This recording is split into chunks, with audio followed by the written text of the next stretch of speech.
Hey everybody, welcome to Jacob's Quest, and today I just finished watching X-Men 97 episode 9, and as usual with this show, stuff is getting crazy. Okay, so in the last episode, Magneto had essentially turned off all power to the globe, and now we're being told that in less than 24 hours, this is just going to be a permanent thing. Like, it's just, there's just no power anymore. Something about the electromagnetic poles of the planet or something. Basically, it's just no electricity, no power, ever again. That's just not happening anymore.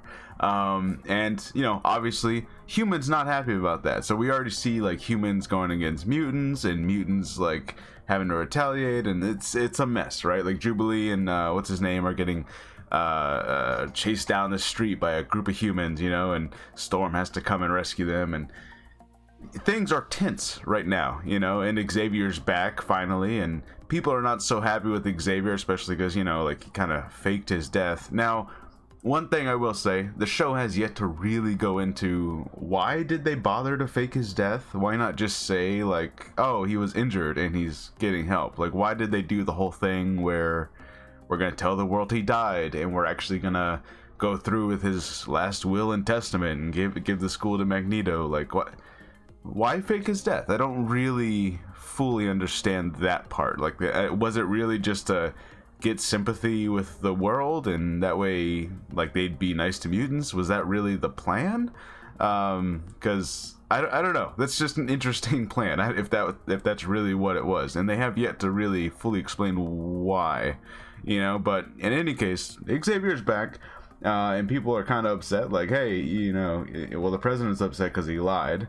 And they're like, well, how do we even trust you? And, you know, Xavier's just like pleading, like, look, I'm going to go talk to Magneto. We're going to try to convince him to restore the world. But at the same time, we have to try and figure out how to cure, or at least, you know, sever the link between all these people that are now Prime Sentinels and Bastion, because, you know, Bastion can just activate these people the second the power comes back on, right?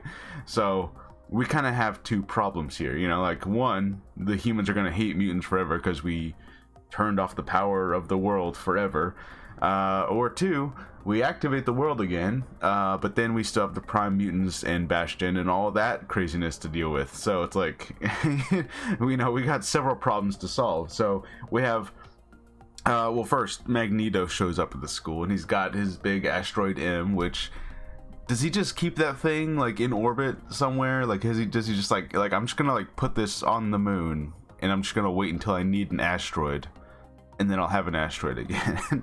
I don't really know. Is this the same asteroid? I don't remember. I need to go watch the Asteroid M episodes to, like, wait, what ended up happening to the asteroid? Where's it at? Because it feels like he just kind of has one. I guess you could technically just get one from space, right? Like, there's many, so okay.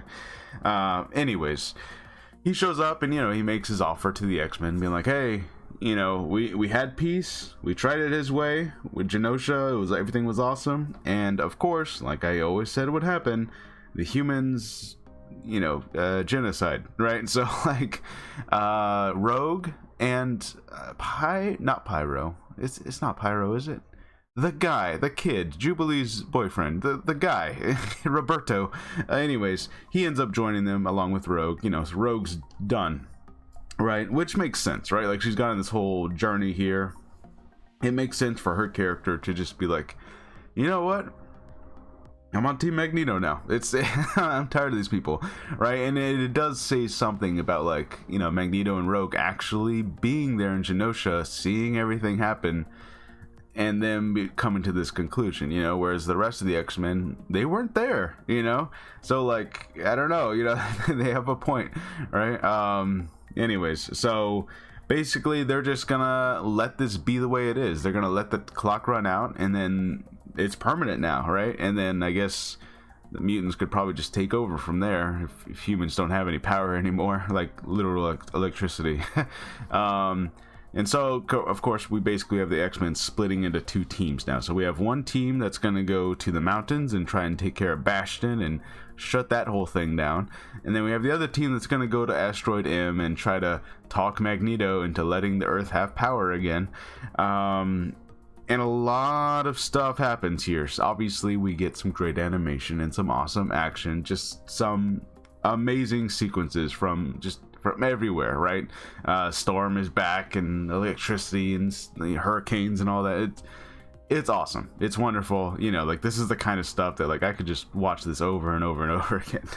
But, you know, trying to break it down. Let's see what even happens here. Okay, so the team that's going after Bastion, basically we get in this big fight, and it looks like Cable is under the control of Sinister, and he's attacking Jean, and you know, they do a big explosion. It's unclear. I don't think Jean is dead in this moment, but she does contact Scott to say goodbye, kind of, but like, I doubt that he's gone, or that she's gone.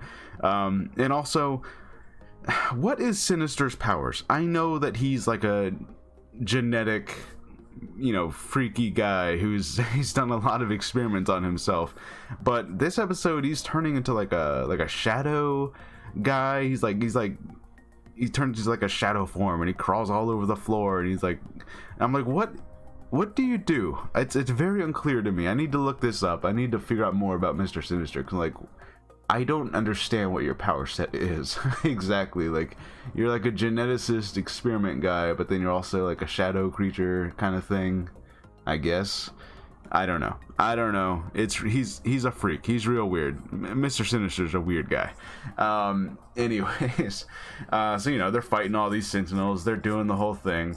Meanwhile, on Asteroid M, and this is where we get like a lot of the big drama moments. You know, of course, we have friends fighting each other. You know, we got, you know, Logan's going in for the kill, and Rogue stops him, and then Jubilee and what did I call him? The guy. God damn it, I can't remember his name. I'm gonna call him Raymond. His name is not Raymond. But anyways, they're fighting each other. You know, like they're kind of having a breakup right now. And basically we have it in a moment where Wolverine manages to get the helmet off Magneto. Xavier uses his power, and he's like, okay, I'm gonna, you know, I guess just force Magneto to turn the power back on. But the other team needs more time. They have not been able to like get to Bastion yet. They haven't been able to stop Bastion. So Cyclops stops Xavier from doing it, because like, no, they need a minute. They're not done yet. You know, because he's been in contact with Jean supposedly in their last moments. You know, again, I doubt that she's dead. They're gonna figure something else out. You know, Cable's gonna have a way of getting rid of that mind control, right? Which I guess the team should have assumed that Cable had some kind of mind manipulation, right? Like, that's Sinister put the whole virus, the whole techno virus, in baby Cable. So like, you should have assumed there was something else wrong with him, right? Like, you should have like scanned his mind and be like, does Sinister have any kind of, you know, Winter Soldier trigger thing that he can activate at any moment? Because I would assume that he did, and of course he does. Anyways, so then what we have is you know, Magneto takes this moment, and it looks like he's about to kill Xavier, and you're like, oh my god. But then shing, and then you know, Wolverine stabs Magneto in the side, and you're like, oh my god, Magneto's gonna die. And then Magneto rips the adamantium out of Wolverine, and that's where the episode ends. So we're getting, you know, of course Wolverine will be fine. I mean, he won't have the adamantium anymore, and it'll probably take him a second to like heal. The healing factor for animated Wolverine has never seemed to be like on full display the way it is in the movies. You know, like, obviously he can heal, but you know, they've discussed it before. But like, I feel like we've never, I don't know, maybe I'm wrong, but it doesn't feel like we've ever gotten like a full, like, oh, he's, you know, he's got like giant wounds, you know, and then they show them all heal. You know, obviously it was a kid show back in the 90s. I don't know what the limitations on what they could show were, but it definitely feels like we never fully got to see the healing happen. So I feel like we're definitely going to get to see that now. His adamantium seemingly has been taken off. Was that a fatal wound to Magneto? Is Magneto going to die now? And the thing is they can't let that happen, right? Because they need Magneto to turn the world back to normal. You know, so I don't know, maybe Xavier will be able to, at the last second before he dies, be able to like get him to switch it back. I don't know. But yeah, just lots of things going on. I don't think Rogue is ever going to come back to the fold of the X-Men. It feels like she's gone now.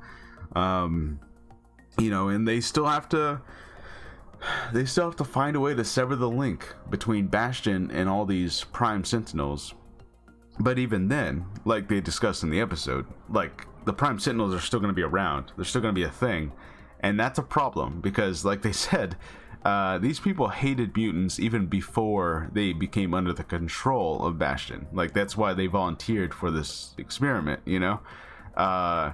So you're basically just going to have a bunch of individuals who, they're not under mind control anymore, but they're still going to be able to, be Prime Sentinels and attack mutants whenever they feel like. So the world is a mess, and I don't know how you get out of this situation, because we've had so many characters die. We've had this insane genocide happen.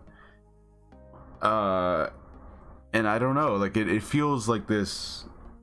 It feels like we're steps away from either a mutant worlds where the humans are, enslaved now, or the opposite, where the mutants are being hunted down. And it's like, it feels like we have two apocalyptic style futures, and one of them is gonna happen, and it's just like, which one now? Yeah, and I guess that's what this show is, like this is just the high stakes ultimate drama, friends fighting friends, betrayals. You can see both sides of it, and you're like, I mean, Magneto's not entirely wrong. I mean, like, even Xavier's like, yeah, this world's proven him right over and over again, and it's like, well, goddamn, jeez. So, like, that's what makes the show great. That's just what it is. Like, you see all angles of it. You don't know what the hell is gonna happen next, but it all feels important. It all feels epic. I don't see how we get back to any kind of normalcy after this. Like, you'd have to de-infect all the people who have Prime Sentinel stuff. You'd have to stop Bastion entirely, turn the world back on. But then it's like, does that mean Magneto's dead? Is he gone also, And oh man, I don't know. And then mutant and human relations. It's like, I don't see how that ever heals fully back to what it was, because there was a minute when, like, humans and mutants, or at least on the surface, it seemed like everything was fine. But of course we know that secretly, at least many members of the UN were working with Bastion the whole time. So, like, what the hell? I don't know. How do you get out of this one? But I guess that's just the eternal struggle, right? Like, that's what the X-Men is. That's what the franchise is. It's just like this eternal struggle of, we got to fight intolerance. We got to fight to have peace, but then also to not, fight off these horrible futures that are just a step away at all times, just wow. Just great storytelling. We only got one episode left, and I don't even know how you end this season. I have to assume that there's another season. I don't know if they confirmed that or not, but like, just wow. This is amazing. This is an amazing show. Anyways, let me know what you guys think, and I'll see you guys next time. Bye.